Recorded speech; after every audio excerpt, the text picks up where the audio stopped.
My first camera was a Sony Mavica. It was about this big and it was digital, probably just a couple megapixels, and it took a floppy disk in the side. I always really liked it. It was fun. I shot all sorts of stuff with it.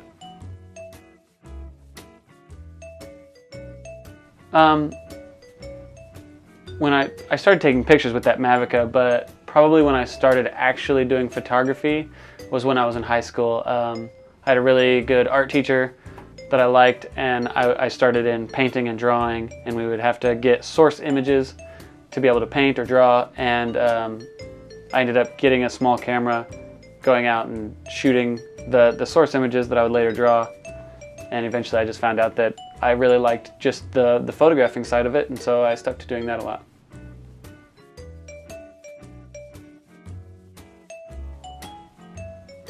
Not really.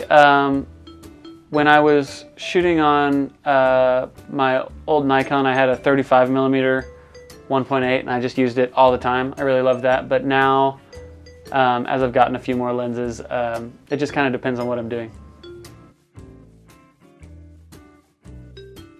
I really like connecting with people, so anything that I can do where I'm connecting with people, I really enjoy, but I think I'd like to, in my head, it would be cool to capture something that's historically significant. Not necessarily, but one that comes to mind is a picture that I took of my mom and my nephew. He's just this tiny baby, and my mom's sitting in the house that I grew up in, and she's holding him, and they both just look really peaceful, and I think I'm just going to cherish that photo for the rest of my life. I think selfies are kind of a cool, no pressure way to document yourself. You know, it doesn't matter if it doesn't turn out right or not. I mean, you're the only one who sees it ultimately, unless you like it, and then you get to share it, which is kind of fun sometimes.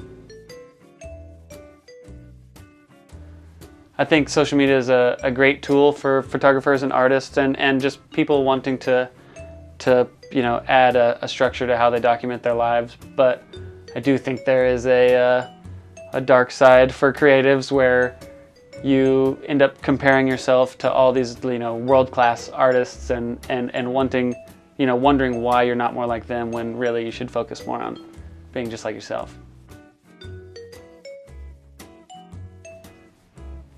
If I'm just carrying my day pack, usually, lately, it's been my Sony a7 III, the Sony G Master 85-1.4, and a Sony 28mm f2. I'm getting a 17-28 from Tamron that I've shot with it already, and I really like. So probably those three lenses, extra memory cards, extra batteries. There's usually not a tripod, or there's a tripod is usually pretty nearby as well.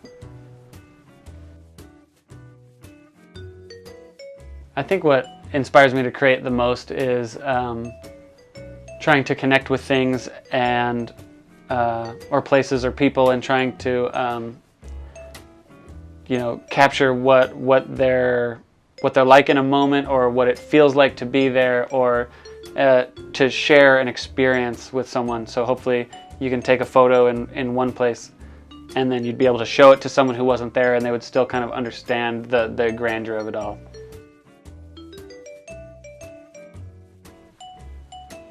Sometimes. It's not my full-time job, but I definitely like taking on photography jobs and video work, and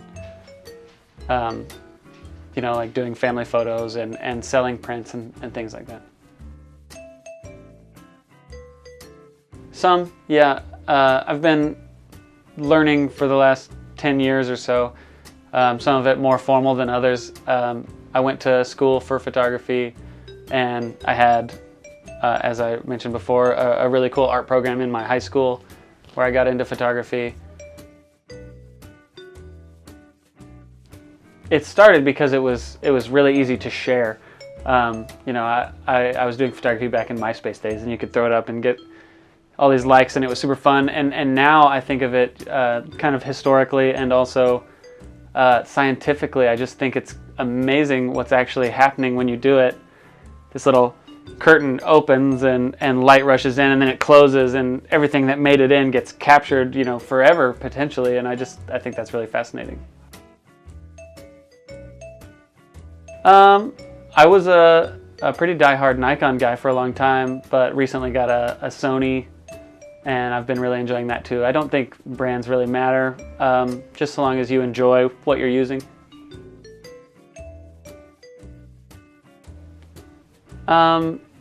Yes, usually when I go shoot, it's with a purpose. I have an idea, you know, whether it's a concept for portraiture or Milky Way photography. You know, it takes some level of planning.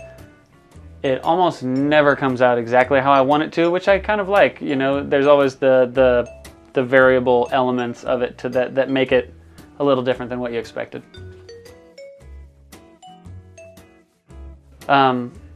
I've had a ton of influences, you know, some of whom, you know, were not photographers, and some of whom, you know, existed before photography even existed. You know, the great painters are a big influence because they did all these light studies that we still use in portraiture today, and teachers and professors and photography friends and bosses, and yeah, just a ton of influences actually.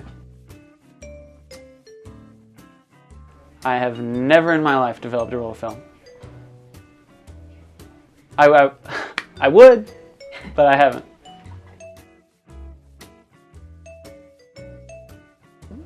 I would like to, even in the odd trend that photography is going, I'd like to be able to have a successful portraiture business.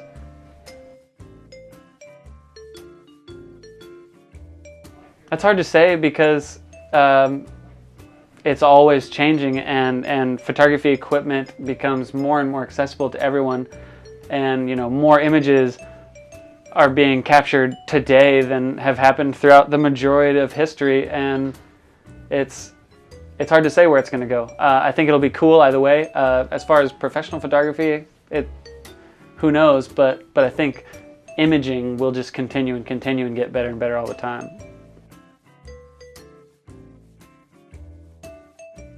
I would say to a young photographer is keep your camera on you, seek mentors, seek groups of people who are doing similar things to what you're doing, or maybe, you know, just photographing. I mean, not necessarily the same styles. It's good to have diversity, but also seek some formal training. You know, do your best to learn what makes the camera work and how you can manipulate it.